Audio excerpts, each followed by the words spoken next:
آجزی میں کیا عرض کروں، کس طرح کی خدمت میں عرض کروں. ہمارے رٹے، ہمارے جھگڑے، ہمارے الجھاؤ، ہماری عداوتیں، ہماری انا پرستی، یہ تصوف کے معنی ہیں. یہ اس کے متضاد ہیں، یہ اس کی ضد ہے. فقیروں میں ضد نہیں ہوتی، ان میں تکبر نہیں ہوتا. معاف کر دینا ان کا وتیرہ ہوتا. ان کے پاس کوئی آئے اور آ کے سوال کرے، ابو جہل کے بیٹے نے کہا تھا میں نے کلمہ پڑھنا، لیکن وہ ڈر کے مارے فتح مکہ پہ کہیں دور چلے گئے. جناب کرما ان کی اہلیہ آئی، کہا حضور وہ آنا تو چاہتے ہیں پر ڈرتے ہیں. محبوب قربان جاؤں تیری شان کریمی پر.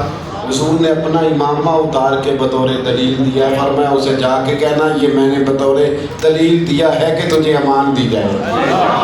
اللہ کے بندے کشادہ سے، حضور نے یہ اسوہ دیا رب کے بندے. تھوڑی عاجزی نہ اختیار کر لیں، تھوڑا بدل نہ جائیں، تھوڑے اپنے پروٹوکول کم نہ کریں، تھوڑا سا مزاج ایسا نہ بنائیں کہ جس میں ہم آپ بڑی گاڑی میں بیٹھے.